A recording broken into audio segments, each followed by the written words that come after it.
కార్యక్రమంలో రెండో దశ ప్రారంభించడమైంది. దీనికి ప్రత్యామ్నాయంగా ప్రతి జోన్లో కూడా హ్యాకర్ జోన్ని ఏర్పాటు చేయడం అంటూ జరుగుతుంది. వెండింగ్ జోన్స్ ని ప్రతి జోన్లో మన జీవీఎంసీలో గల 8 జోన్లలోనూ ప్రతి జోన్కి హ్యాకర్స్ జోన్ని ఐడెంటిఫై చేయడం జరిగింది.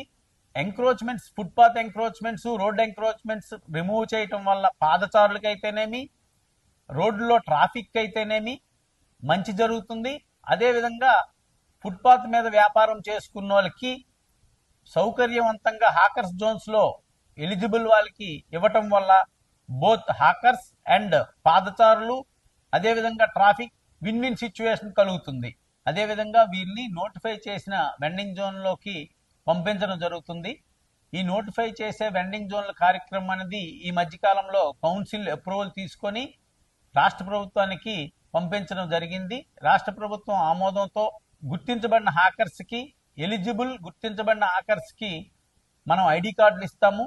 వాళ్ళని ఈ హ్యాకర్ జోన్లో అఫీషియల్ గా వ్యాపారం చేసుకునే వెసులుబాటు మనం కల్పిస్తాము. ఈ హ్యాకర్స్ కి సుప్రీంకోర్టు ఆదేశాలు అయితేనేమి, రాష్ట్ర ప్రభుత్వ ఆదేశాలు అయితేనేమి, పురపాలక చట్టంలోని ఆదేశాల ప్రకారం వీళ్ళకి తగు గుర్తింపు ఐడి కార్డు అయితేనేమి అదేవిధంగా రిజిస్ట్రేషన్ చేయబడుతుంది.